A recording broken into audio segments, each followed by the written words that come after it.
Hello, welcome back to Madmen with a Box, live, episode 99. Did you realize that? I'm ProfPixel, one of your hosts. This is OZChris, another one of your hosts, and we have some guests appearing later on. Maybe a Jimmy will show up. Maybe you'll hurry up. And before we get started, I am having technical issues on my end, so if my camera goes a bit weird, it's not my fault in particular. The fucking the Wi-Fi company, whatever, they decided to do some work around my street, so of course they inconvenience me. So, and this is going there's to be your warning. show for there's my excuse. Huh? This is your last show for like 5 weeks. I was gonna save that to the end, but yeah, sure. Yeah, well, might as well. And also, if it takes too long for me to answer anyone here, it's probably because I think they're cutting out on my end, so I have to literally listen on the stream, which has a delay. I'm not forgetting them. I can't understand them. Well, technically, I can't understand them if it's cutting out on my end. So yes, I'm not slow to answering people this week. Okay. Okay. But so far, it's fine. So far. Let's hope it stays that way. And now Joe Corallo of Comics with a brand new story that you can read in the DC Pride special. Did I forget anything in the name? It's the celebration of Rachel Pollack special that came out today. I was at a signing for it earlier in Queens. It was a nice time. Absolutely. That's good. And happy Pride Month. Thank you. Happy Pride Month, everyone.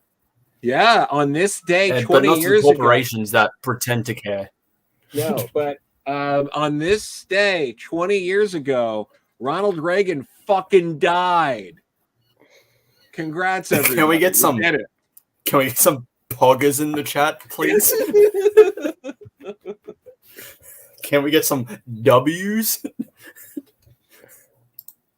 Anyway, welcome to Joe Corallo Comics. We might have a Landry pop in, and who knows if Jimmy shows up? Nobody knows. Jimmy's in the chat, so that doesn't mean anything. Don't know what his excuse is. He was here for the majority of it, at least. You know, he missed last week, but who knows? Look who's here before Jimmy. Hello to Landry Q. Walker, too. Hello. And there he is. There we go. There he is. Hello. Dying I want to say happy Pride Month. I also want to say, sadly, 20 years ago, Ronald Reagan died. Oh, look who joined us. Jimmy 8 World. Oh, fuck, that's a good one. Right? Jimmy's guest appearance last week was good, though. I mean, that was good. Yeah, that was. Very memorable. I thought you were on fire last week, Jimmy. It was some of the smartest commentary you've had. Oh, I want to say, I'm happy we're here. Finally, we are going to talk about 73 yards. Finally. No, we already talked about that. Let's get your rating, Jimmy. Before we get into that, there's like 3 pieces of news we have to go over. Speaking about dead people, is really how you want to start it? Yes. By the way, dead people, am I right? Sadly, just a couple of, like yesterday. No. Yes. The first. One of the first companions sadly passed away. He was 99, though. It's that's not saying anyone should die, but at 99, he had a nice, full, long life. He was one short of being great. Shut up. No, he was great. I'm actually happy we got to see him again as Ian with Jodie's final episode. That was heartwarming. Yeah. No, it was nice. He's great. It's a real shame, but yeah, it's funny because I was thinking like last week about like, wow, it's really amazing that William Russell's still around. Like it was just an idle thought. This just in, Joe killed Ian. With his mind. His jinxable Oh, powers. don't do it again, Joe. Joe, people have too much to live for.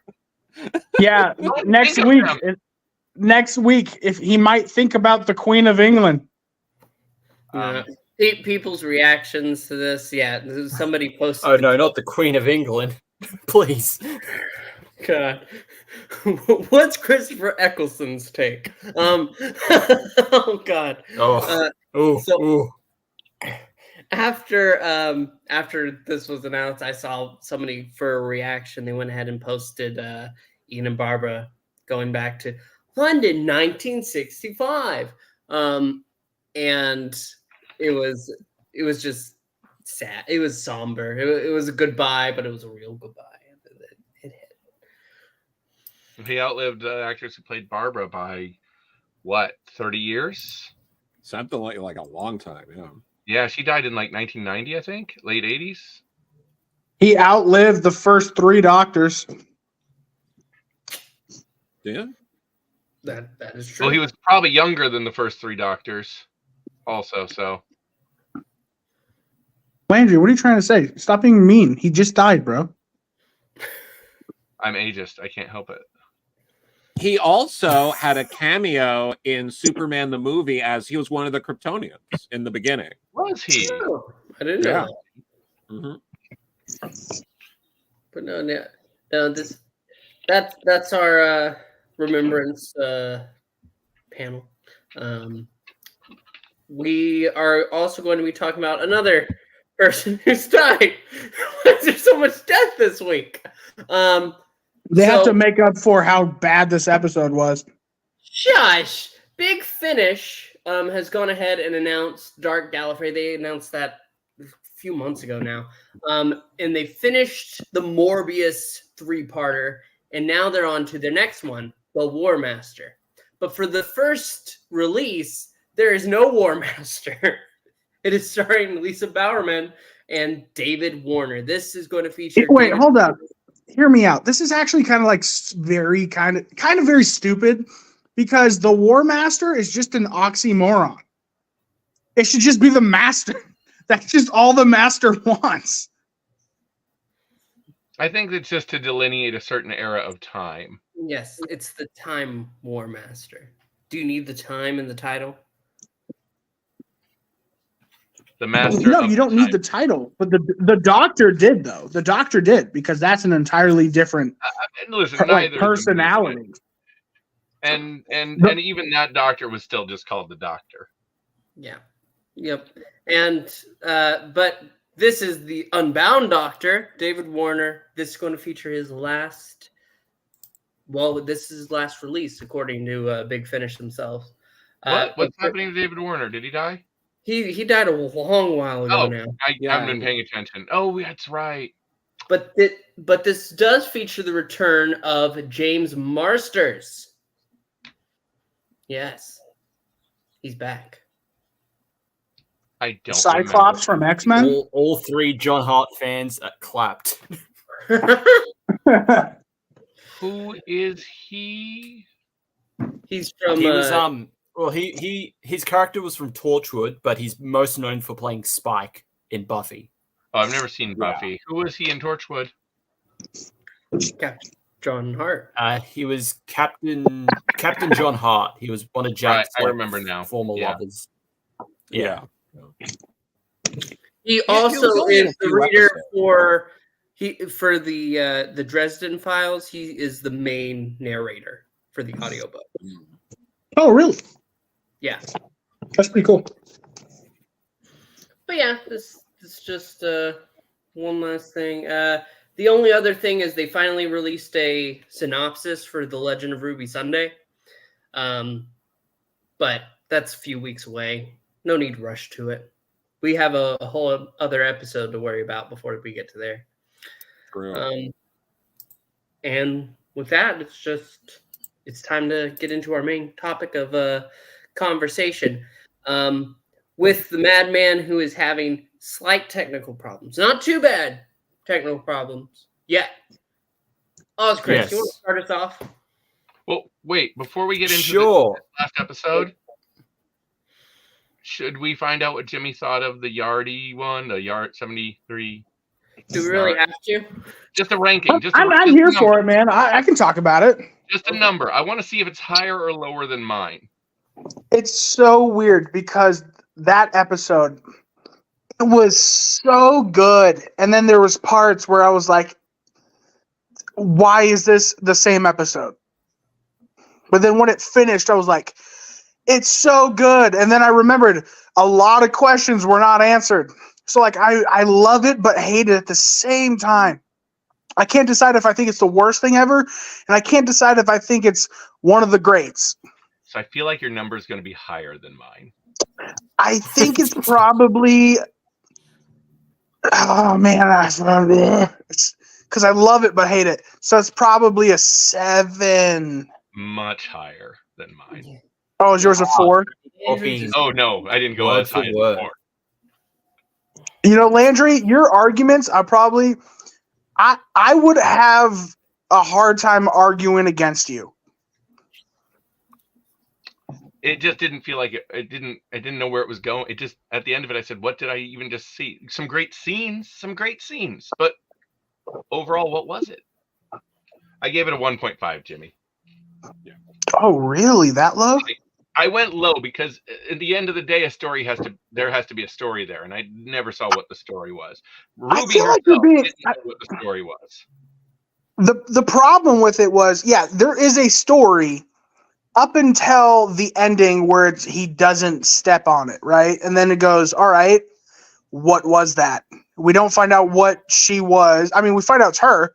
We don't find out how and all this other stuff, but How, why, and why it mattered, none of it really came together. but it was overall, like I enjoyed it all the way through.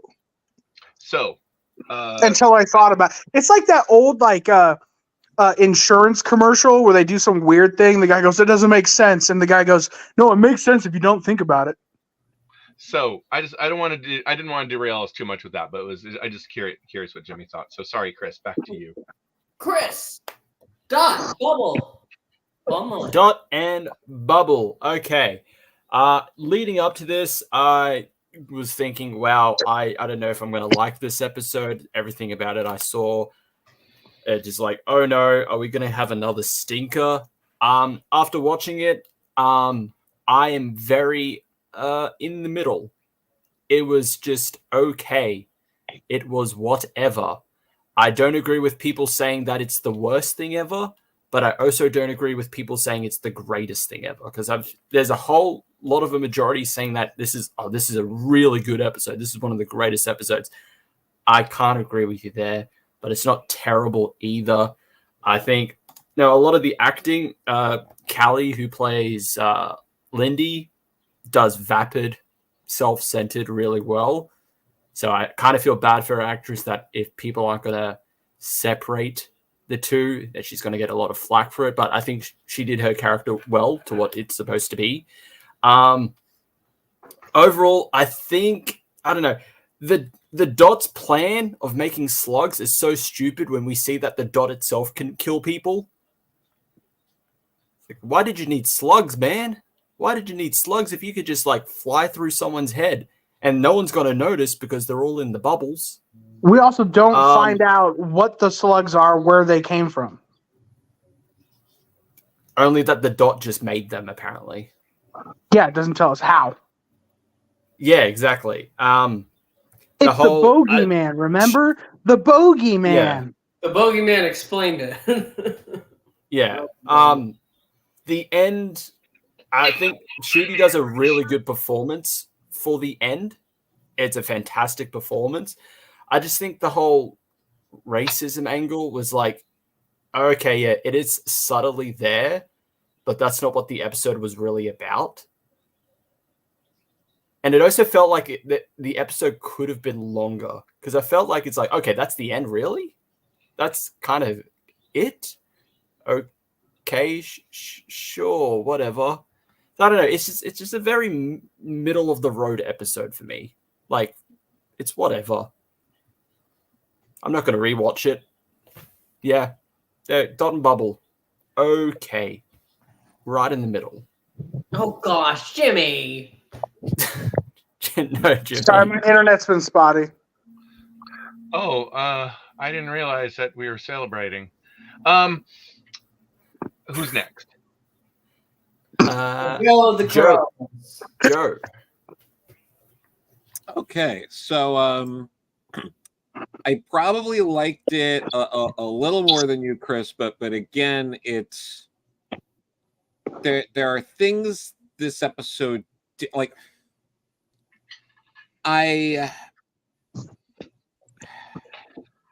God, there's just a lot to like. It's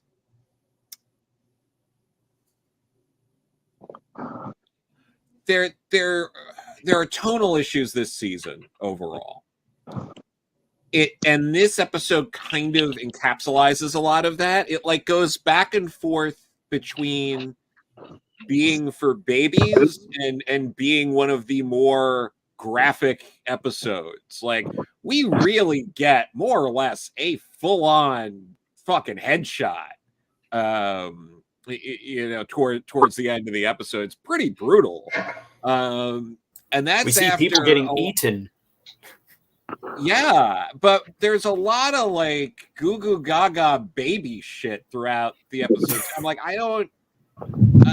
it goes back and forth between being a moral lesson for children and then like a dark and gritty, morbid kind of like tone and story. I feel like we have enough here at this point where it's like maybe someone other than Russell T Davies could have helmed this. Maybe going back to Russell, like he didn't direct it, right? No, he wrote. I mean, in general for the series. In general for the series, because like I'm not. Do you mean as a showrunner? Yeah, as the showrunner, and part of that being writing so much of it. He really set the tone for the season, and these are some of the most bizarre episodes. And now that we have a lot to look at, it's kind of like what are we doing? And now after seeing this too, it's like we did 2 Dr. Light stories back to back, and this was last week that was going to be a problem. Yeah, and I do think that problem played out. I do think it ultimately was a problem. I thought there were things like there's a lot of ideas I love in this story. Approaching social media and internet addiction and addiction to these sort of things and how it impacts our lives. I think that's interesting stuff, but this is like, I mean, a lot of this season reads like, I don't know, like a Golden Books version of a Philip K. Dick novel. And it's kind of like, okay, there's some interesting things you're doing here, but you're treating me like a dumb fuck. And I kind of wish that we were handling these things in a more interesting, more clever way. I do think there's a very interesting and sort of thrilling thing you could do with an idea of people don't know how to live without, sort of social media or the internet or thing. Like, there's an interesting idea there, but they play it like so farcical, but also not funny enough. Like it's, if this was played more for laughs, if this was played more as a like Douglas Adams kind of thing, and there was like something fun about it, or silly. It's jokes that she can't walk and she walks into the pole. Like, there's a way I think you could have maybe did it, but the way it's done is it's like,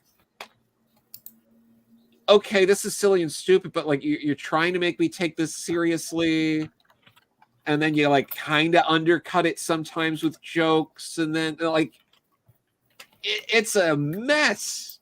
It's an absolute mess tonally, and then like it's almost like the flip for me of 73, where 73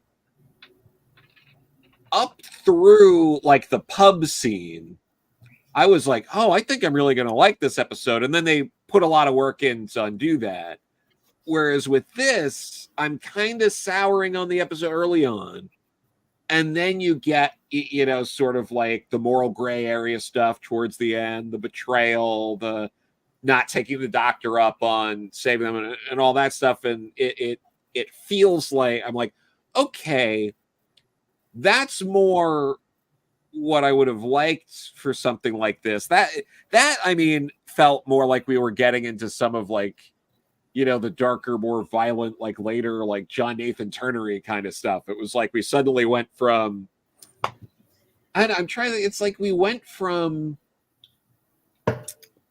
one of the like, I'm trying to think of some really shitty episodes, but like a really shitty, like mid-era Tom Baker story to like Revelation of the Daleks or something. Like you didn't have to go that far. You could have just said Space Babies.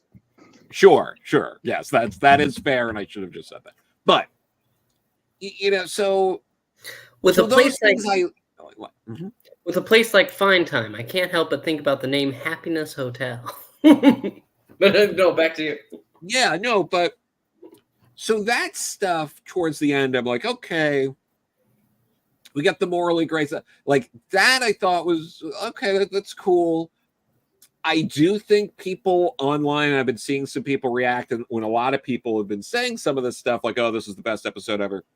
It's like, have you really never seen or listened to like a Big Finish or anything with this like morally gray areas? Because I feel like anyone who's like a Big Finish fan, like we've been there for sure with a lot of this moral gray area betrayal kind of stuff. It's happened. It's not that new. So yeah, I think I liked it like a little more than you, Chris, but yeah, there's a lot. There are things I wanted to really like. There's things tonally, it's just a mess, an absolute mess. And now that we're really starting to see this whole series or season one, like, and we don't have that much left, it's really not boding well, and kind of really like it's not comforting that Russell's at the helm for whatever, another however, like what's he on for, 3 series or something? 2 or 3. 2 confirmed, 2 seasons confirmed, a third one pending, depending on how well it works at Disney Plus. I hope he doesn't get a third, because I do not like this overall. So, like, really, Landry? Okay, so for starters, I did say last week that doing a Dr. Light episode following by a Dr. Light episode was going to be a problem. That aside,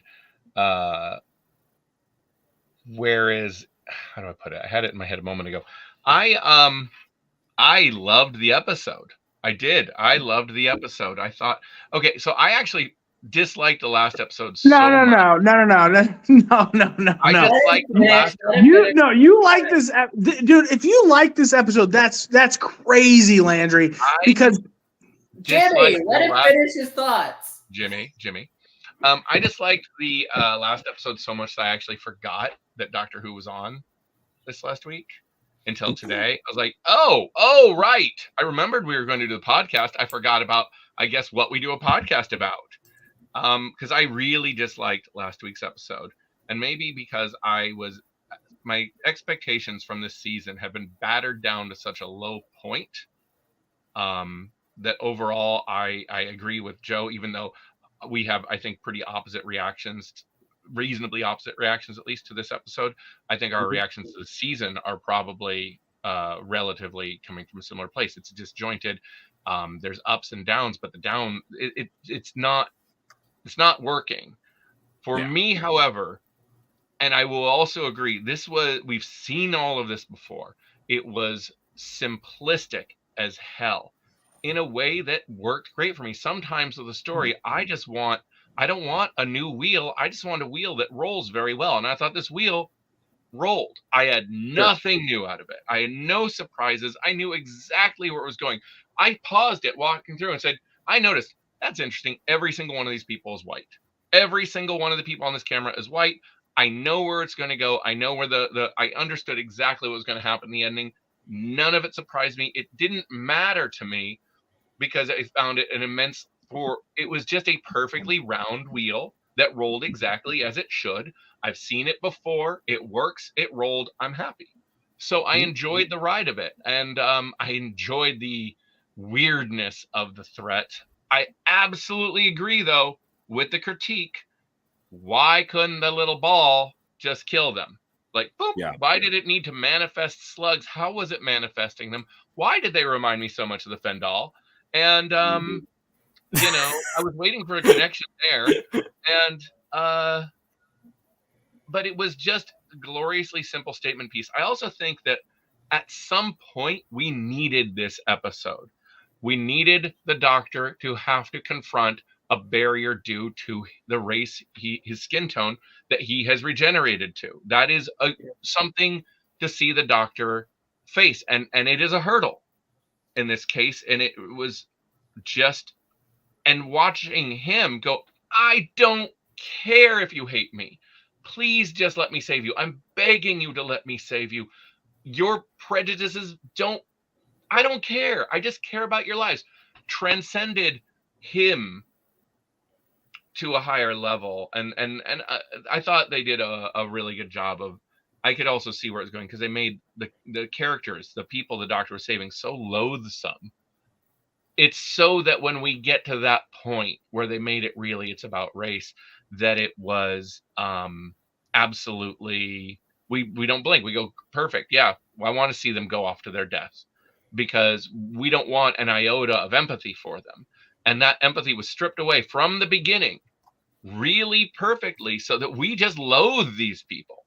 And we're celebrating their imminent deaths, even while the Doctor's crying about it, which then makes us feel a little bad about, maybe we should rise to the level of the Doctor. I just thought it was all really, really well done in that it embraced its simplicity and used it like a scalpel rather than a cudgel.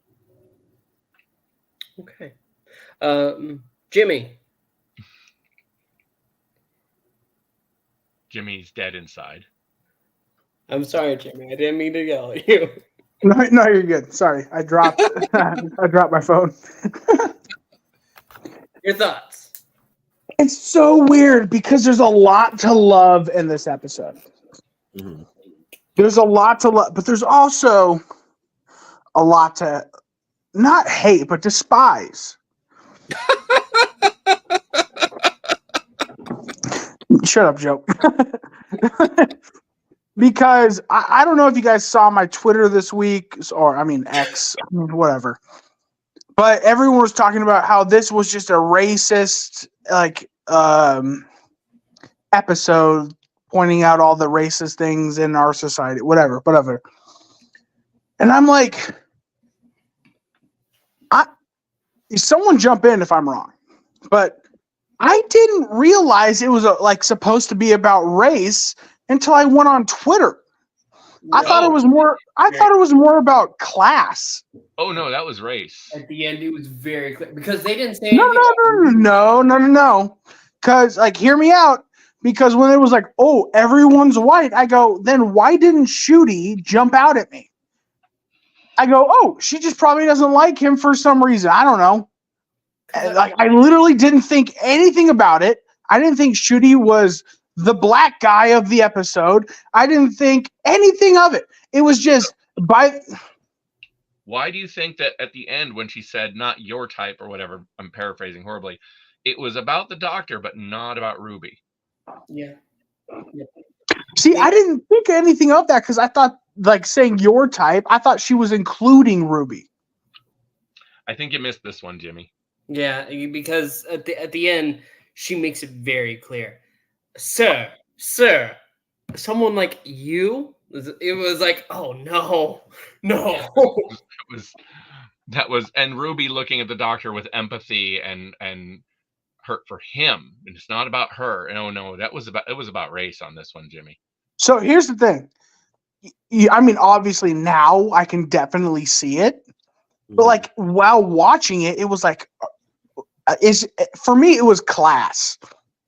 I grew up, I mean, more my later teens era of my life. My mother is, and still to this day, she was a high representative for Big Pharma. You know, she did a lot of drug rep and stuff like that. So I went to big parties with Big Pharma, and I could see the class. Like they're so smug. They think everyone who's not a part of them is just less than that. I could see that, including being a part of that. So I thought this was mainly about class because her parents, they even mentioned a few times, she's rich.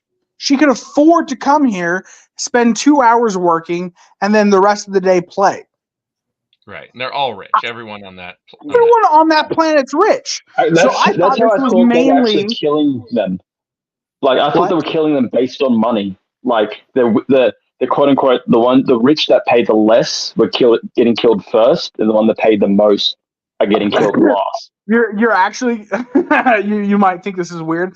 I thought it was about their urine because she was at the beginning. She was like, I don't have to pee, and then later on they were like, oh, you really have to pee now, and people were dying.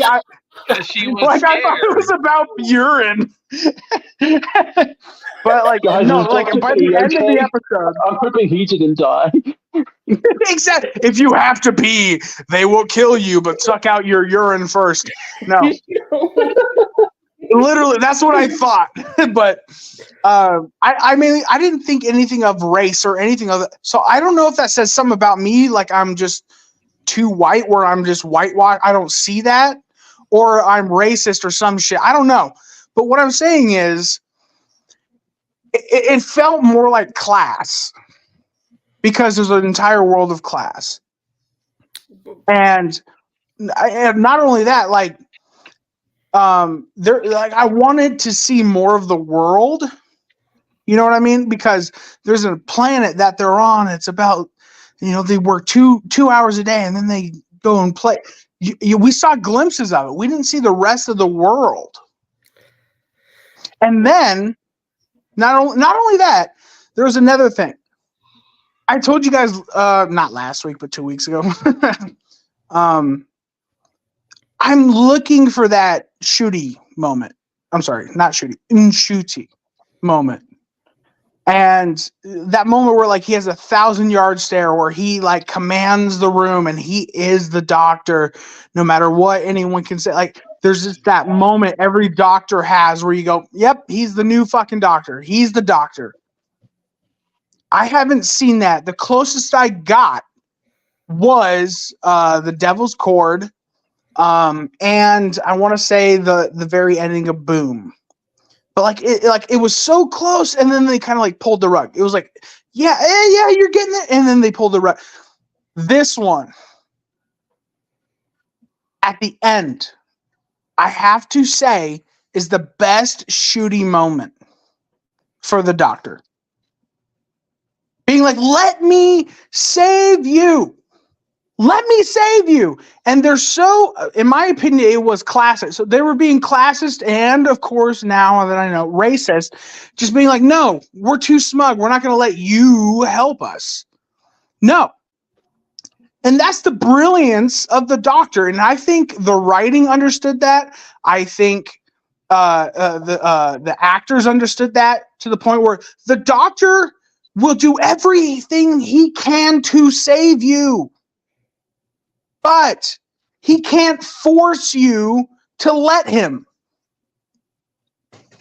That's brilliant. That's brilliant. So I really, there's so much good in this episode. Yet there's so much crap. The first 15 minutes were just super close-ups of people's faces. Yeah, I get it. It's social media. Yeah, but you could have expanded more. I have to admit, the dialogue of this season, written down dialogue by RTD, has been disappointing. Except for this episode. This episode, as a person who was heavily involved with rich assholes who I never fit in with, they all sounded like these people. So I have to give it credit. So as much as I want to love this episode, there's still a lot of downfalls. The slugs were not needed. It could have been just a dot and bubble. They were a cool idea. I feel like the idea of this episode started with slugs killing people, and then it evolved into something else. So I'm going to have to give this episode... Oh, wait, are we doing ratings now? No. Yeah, I have to give my... And then we can do ratings. No. All right. So I hope you guys can understand where I'm coming from and my point of this episode. So everything I just said is truly how I feel about this episode. There you go. Yeah, I'm done. No, it's your reaction. It's totally there's no need to justify it. You have the right to your reaction. Yep. I love you, Landry. So it's a better Paradise Towers. That's what this episode is to me, because you have society basically kind of just evolving to go ahead, have that commentary on social media, which honestly it's the next step.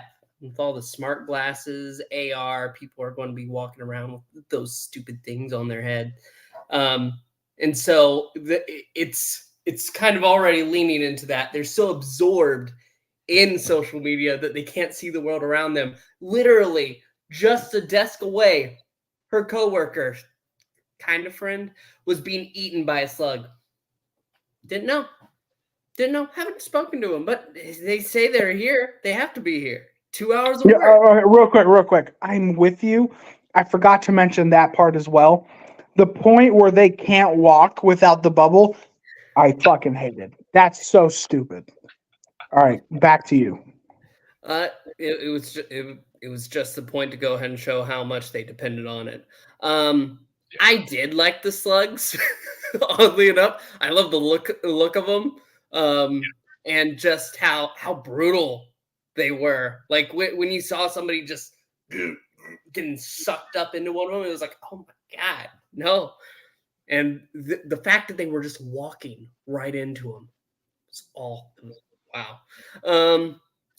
I think this is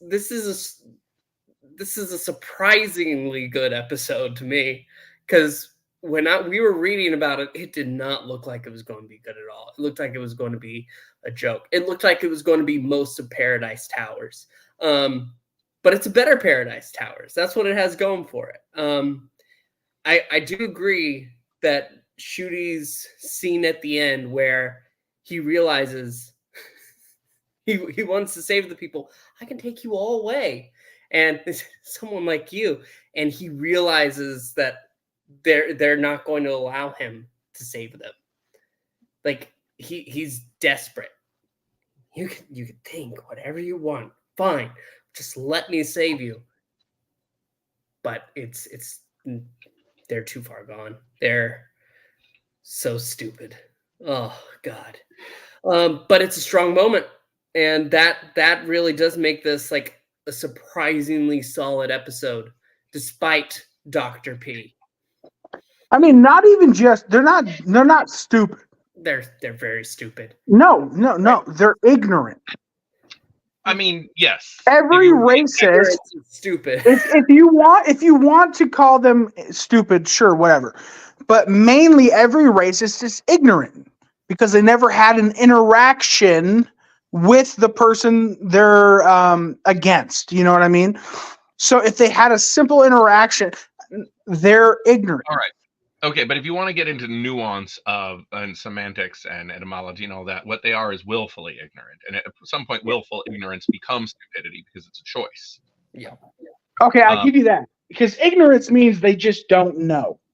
Right. They're kind of blindly going a certain way without doing their own favor of learning. And in this case, most definitely, ignorance is not bliss. No. But no, I really think that Dot and Bubble is a surprisingly strong episode. I liked it more than I thought I was going to. And no one brought up the singer September. It's interesting, Ricky? right? None of us have. Richie, No. It's very. I mean, it's a surprise twist because everything we've seen on him, he's the vain influencer artist. It's all about his looks, and then when we actually see him in person, it's like, oh no, he's a bit more knowledgeable because he frequently gets out of the bubble. He gets out of his space. In fact, they did such a job with it. I was waiting to find out that he was the malevolent force behind all of it. Yeah, I've seen a lot of people say that. It's like, oh, he's actually the bad guy. Yeah, and then boom, he is exactly what he said he was. At first, I thought he was the doctor in disguise to get her to listen to him, and then I realized, no, that doesn't work. After he said a couple things that didn't jive with that, then I thought, okay, then it's going to reveal to be him. No, it's actually the bubble itself, or the dot. And then the twist is that she is as awful as we thought she was, if not worse. And see, for me, I didn't realize that until she let him die. Well, I didn't either, but I thought that was perfect because that moment is designed to strip us of any remaining empathy we have for her when she marches off to her imminent ignorant death. Like, it is, you want to take these scenes and make a character loathsome, have them do something that makes you root for their loss, root for their death instead of their success. And that's especially when you establish beforehand that Lindy is a huge fan of Ricky. So for her to like, oh no, I'm just going to save myself because my life is more important. Yeah. That also adds to it. Yeah. It's not it's not just that my life is more important. It kind of goes back to human nature of just self-preservation.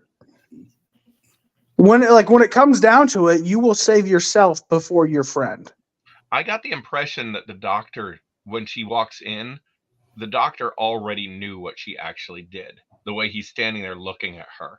And they don't say it. It's not explicit. And even ask, where is he? But the way it's asked. Yep. I'm so with you. I think he knew. And even knowing, he's like, I still want to save you. You're racist. I still want to save you. Why won't you let me save you? Even though you're loathsome, it's still a life, you know? Oh, yeah, and that's another reason why I'm a little upset about this season. You know, Joe, when he was talking, said this entire season is kind of a fail. I'm, obviously not quoting verbatim, but I think he's kind of right because every time the doctor tries to do something elite, tries to save people, right? It feels more like Ruby is saving people rather than the doctor. And that degrades the doctor. The doctor is the doctor. He walks in a room, he knows everything that's happening, he knows exactly how the outcome will happen, and he knows exactly how to save people. But this season kind of feels more like Ruby is saving people rather than Judy. And I don't think that should be right because she's the companion. He is the doctor. The show is named after him. Can you guys understand that? No, I understand what you're saying. I want to, especially, I think the last 3 episodes in a row, in particular, have all been like the Doctor kind of fucks up and Ruby has to save the day to some extent. Like the standing on the landmine and then Ruby has to figure it out and he saves her too, but you know, I get what you're saying with that. And then 73, the Doctor fucks up stepping in the thing and then Ruby has to fix that. And then here you think he would be more mindful? Yeah. You think he would be way more mindful of where he's stepping after Boom? 3 episodes this season is about where the Doctor somebody steps. We see Ruby step on the butterfly, we see the landmine, and then we see the fairy circle. Well, Ruby stepped on the butterfly. That wasn't the point of the episode. No, it wasn't the point of the episode, but it is a reoccurring thing. It's like, watch where you step. Yeah. Yeah, but so like I love shooting. What did the Doctor do in Dot and Bubble? Be black. Yeah, that's what he did. Yeah, what the Doctor did is all the off-screen, off-story stuff, which is figure out there was a problem, find a way to reach her, push his way into her communications despite her objections and her attempts to block him, and get her motivated and get several others motivated to try to save themselves. But we don't see any of that because it's all off screen. The Doctor did a tremendous amount in this episode by just being the Doctor. But it's one of those episodes where we don't need to see how the Doctor got involved or did the magic things that the Doctor does. Real quick. You meant what did the Doctor do wrong? Nothing. Hold on. Real quick. Hey, Connor from the 50% Doctor Who podcast. I love you, bro. Besides that, like, there hasn't been a moment in this season where the Doctor had to take command. And no matter what everyone felt, he still was so in command that they had to listen to him because of how much he commanded their attention and feelings. You could say Boom, but even then, Ruby did her own thing, and then the lady did her own thing. You could say the Devil's Cord, but then again, the same thing. It didn't really affect him. It was Ruby. This Doctor lacks gravitas so far. No. He has gravitas. He has charisma. He doesn't have a different thing. He doesn't have the command. The command where when like a sergeant walks into a room full of rookies, full of just whatever, and being like, attention, everyone listens. No, he doesn't have that. He should have that. So and he right. We mean no. Gravitas is different. Gravitas, a dignity, seriousness, or solemnity in manner, a post for which he has the expertise and the gravitas, as in a person's bearing or in treatment of a subject. The only thing you have there where I agree with is the expertise. I still feel like we still have the finale, and like he may have his Pandorica opens moment. So I mean, not even that. Think about David Tennant, his first season, where he goes, "I don't give second chances." That's the Doctor. Very heavy gravitas. Yes, agree. Yeah. Okay. Whatever.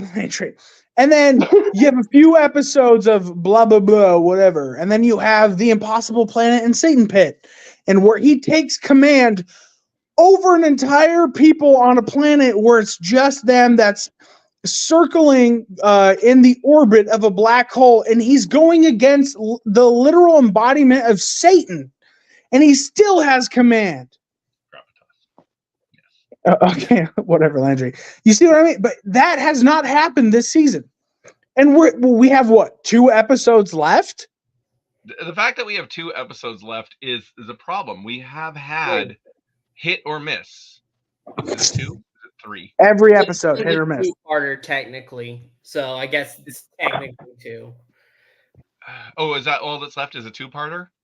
No, we have Rogue this week, and then following is the Legend of Ruby Sunday and Curse of. It's just, I mean, I've enjoyed it more than I have the previous couple of seasons, the Jodie Whittaker eras overall. But I do not. This is not the return it needed to be to win back viewership. And it's not a matter of the performers. I'm really enjoying the performances. I really enjoy this doctor. I do wish he had, and I really am not mocking you with this because this is Jimmy, the word I used all through 13th. Same here, gravitas. Those moments of commanding respect, and not all the time, just these moments where the doctor goes heavy, and that is lacking. And I do feel like we are saying the same thing to some degree, Jimmy, is missing. Yeah.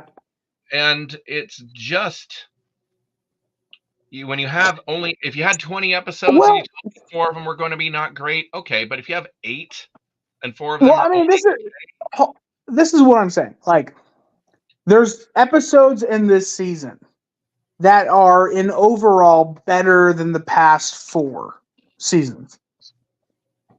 But overall, in my opinion, Flux is a beginning to end better season than what we have now. And now we have RTD, we have Shooty, we have Stephen Moffat, we have the Disney budget. But overall, it's just not a conjointing better season than Flux. And we have like this overarching story of Susan Twist and her character and what she is, whatever. But it's just not hitting as hard as Flux. Well, to be fair, Flux was technically one story. Yeah. And it did have that advantage. That's the advantage it has over this. That is one story. It's not a season that has an overarching arc. Yeah. I mean, I get your yes, point, but Jimmy. every episode had to do with the Flux, but it was still its own episode. No. You know what I'm... No. Look at the War of the Centaurans. It was a Centauran that went back into a Centauran team or platoon that went back in time, took over Russia, and that's it. And the premise, like, it was like, oh, because of the Flux. Yes, same thing with what's happening now. It's not its own thing if it connects to the actual main story. What? You could say the same thing. You could say the same thing with Series 1 and Bad Wolf. We're wrong. Flux ended the episode and went directly into the next episode. There was no, it's a Flux break. Even in the one episode in which they had a 2-year gap, it still continued on to the next one because the doctor was away from them.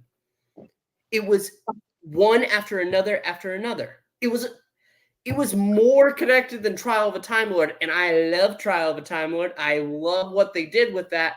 This Flux was more connected, but it's not a better story than most of anything that we've had here. All right, okay, whatever. You know what? I'll even concede that, but it's still overall a better season than this one. There's this season has 2 episodes. You can even argue 3 that are overall better, but the season of Flux is way better conjointedly than this one. Incomparable. And I agree with Pixel here. They are very different. I mean, these are apples and oranges at best. Yes, there are absolutely aspects. I would agree with you, Jimmy, in the sense that overall, as if you look at it season to season, but it's not the same kind of season. It's not the same kind of structure. It's like comparing, a fiction book and a history book. They're different animals. Even though they're both Doctor Who, they went in very different directions. I think if you're going to take Flux, you compare it to one episode of this season, compartmentally, as Pixel says, each one is a single episode. I mean, even then with Flux, there was episodes that just stood alone. War of the Centaurans, in my opinion, is the best Centauran story in New Who. Watch that episode. I'm not gonna lie, probably like 7. 7 on I love the episodes. Yes, I like the Centaurans in that episode. As I recall, the Doctor participated in some genocide in that one. Yeah, but... I mean, yeah, but, yeah, but like, I mean, you have to, I mean, I can't help what I like and what I don't like. This War of the Centaurans, I just happen to love all the way through. So, but I'm leaning towards a Sean, and it's me. I don't think like we had Space Babies, and that was a terrible, terrible episode. Everything else has been better than that. In fact, it's been better than pretty much anything in the last 3 seasons. For me, the Space Babies is not the worst of this season. That says a lot. I know. I'm talking about me. Hold on. I mean, yeah, Landry, you're right. It is Space Babies is the worst. But the comment by it's me says, I think Jimmy has recency bias. No, recency bias would mean I think this season's better than the last. Also, there's been hold on. The whole. Hold on. Like, there's also to the point where if you look at the episode count, we're at the end of Flux. We have the same amount of episodes at the end of Flux. And what do I think's better? In my opinion, as an overall series, at this point, it's Flux. So I have to disagree with you. It's me, man. Like, just no. And if you add in like the New Year's special, like the was it New Year's, the one where like it repeated like Hedgehog Day? Then Eve of the Daleks. Yeah, Eve of the Daleks. Eve of the Daleks is actually fantastic, and followed by Sea Devils, by the way. Sea Devils is the worst episode of Doctor Who, of modern Who ever. So, I have to agree. My phone's at 1%, so I have to plug it in. All right, get in your number, Timmy. What's your rating? I think he ran. He ran away. Oh, he ran to go plug it in, so he'll still be around. Okay. I have to give this episode like a 5.5 to 6. Okay. Then how about Chris? Since you were yeah, I would have to give this. I would also have to give this probably about a 5.5. Yeah, it's an okay episode. There's some moments I like, but I don't know. I don't think they landed as big as they should have. I just think the whole everyone's too focused on technology. It's blinding them. Like, that's such an old. It's a correct take, yes, but it's a very old one. So when I heard that Russell pitched this to Stephen Moffat in like 2010, I'm like, yeah, I feel like this could have worked much better back then, where a much bigger high on like the worries of technology. Everyone's being consumed by it, but which now is like technology is just a thing we have now. I mean, criticizing people that are getting like VR headsets and walking around and like the Apple like VR headsets, yeah, that is technically more recent for us, but like technology as a whole, it's like, oh, we're too focused on it. It's such an old thing to us now, especially. So this could have worked better in 2010 compared to now. And yeah, and as Jess says, the problem is we had 2 doctorless episodes in a row. Yeah, we should not have in a 8-episode series. Yes, I know it's because Shooty was filming Sex Education season 4 at the last time. We shouldn't have had 2 doctorless episodes in a row in such a short episode count for this series. If I had to choose which one we should keep as a doctorless episode or a Doctor Light, maybe this one. I don't know. That's what I'm feeling. So 5.5. But yeah, 5.5 out of 10. Joe of the Corrallos. I feel like a 6. Yeah, 6 is good. There's more I like than don't like, and it's very possible that if this wasn't right after 73, I might have also went into it maybe with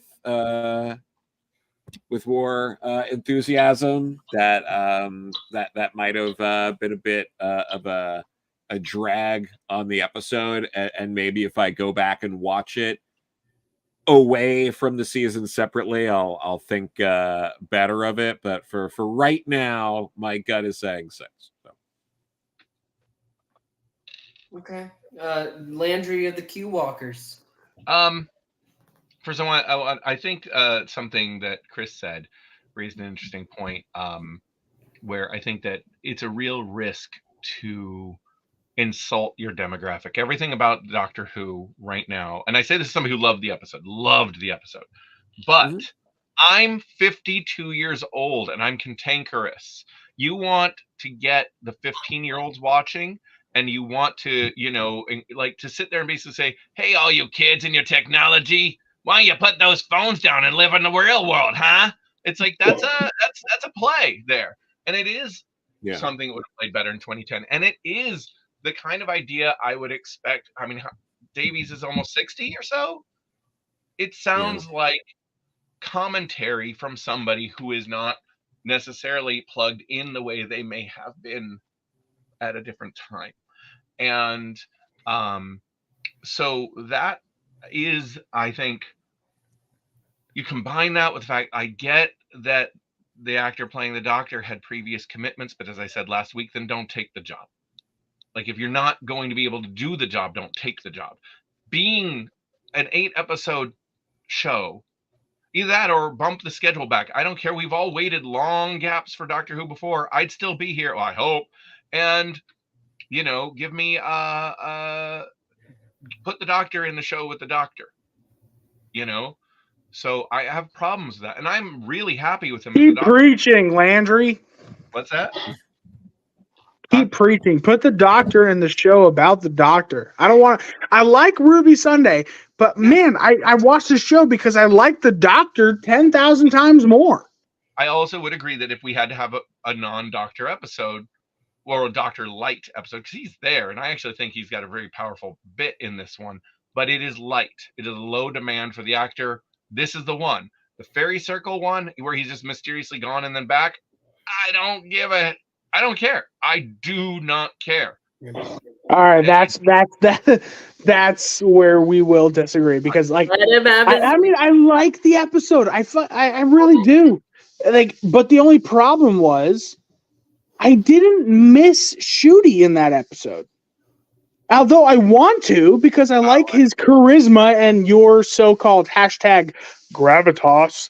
But I didn't Mavitas, Mavitas. But I didn't miss him. So I missed the Doctor completely because I just don't know or care enough about Ruby at this point. It worked for me with Donna, and I said this last week. It worked for me in the Donna and Noble episode, Turn Left, because one, we'd had spent a lot more time with Donna. We knew Donna fairly well. And two, it wasn't about her. It was, the Doctor wasn't there, but everything about the episode was about the Doctor, about the Doctor's impact and what happens when you remove that impact and how you need that character and how much they mean to the world. So the Doctor's presence was in every bit of that episode, whereas this one, the Doctor just wasn't a thing.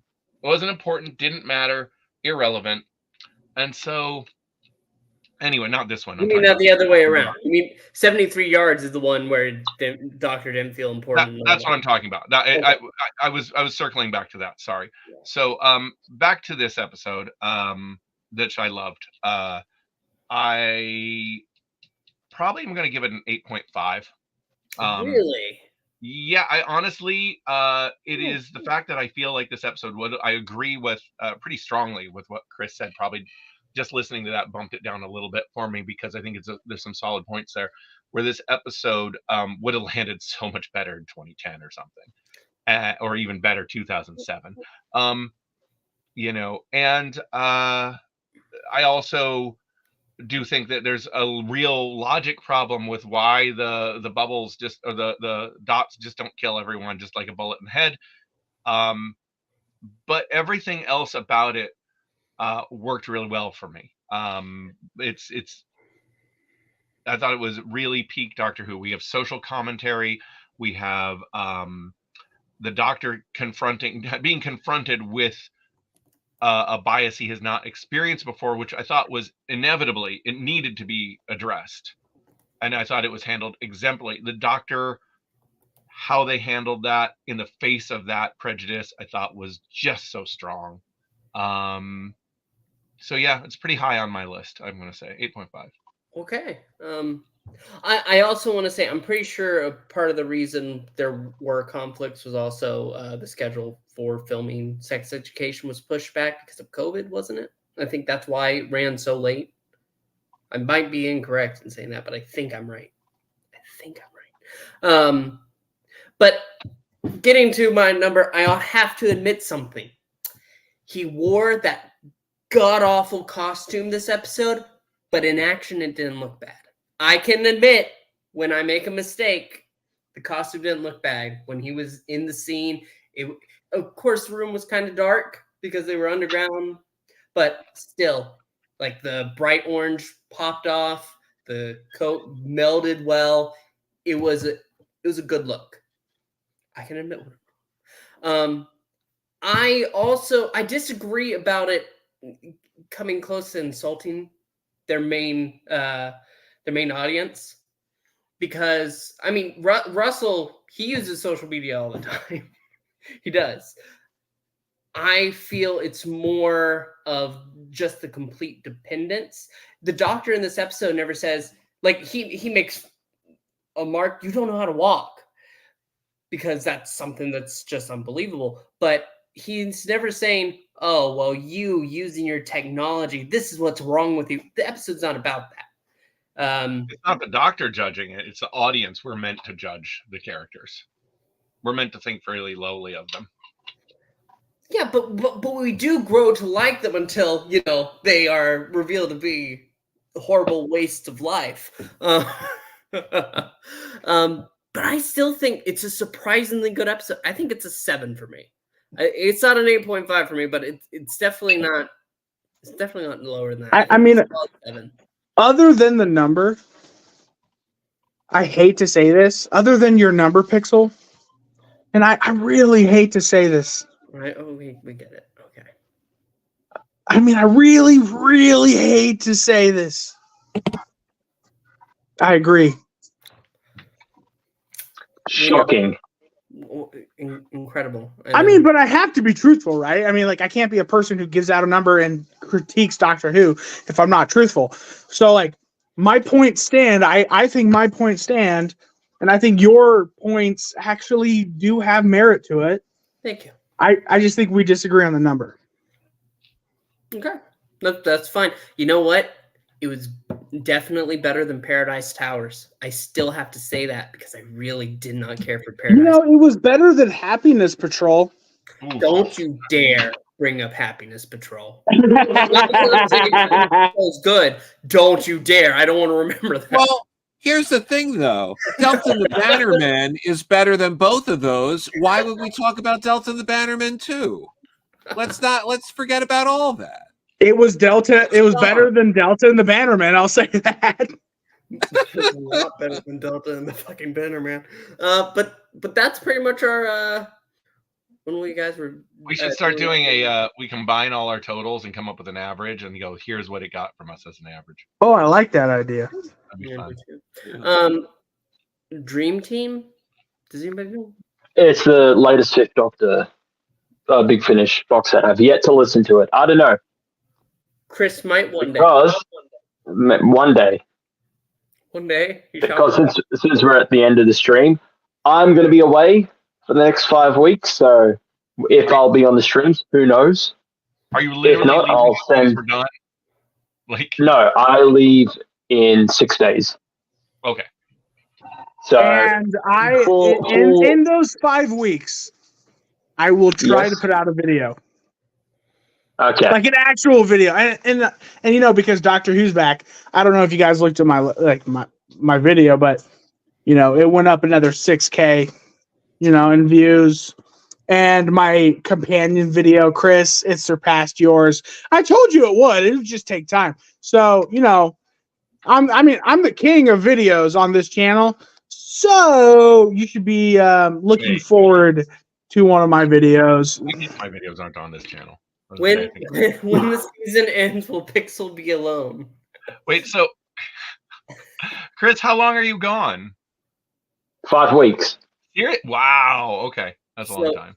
Yeah. So for Rogue, because that comes out in a couple of days, I'll record a video and I'll send it to Pixel to put on the stream of my thoughts. After that, I'll figure out what to do. Okay. Yeah. Like, not only that, like you should 50-page essay on the finales. Like, don't just do like a minute video. Try to like prolong it, and then we'll pause it. It would be my own thoughts. And we'll do and I'll end it with whatever Jimmy says I disagree with. We're gonna do live reactions.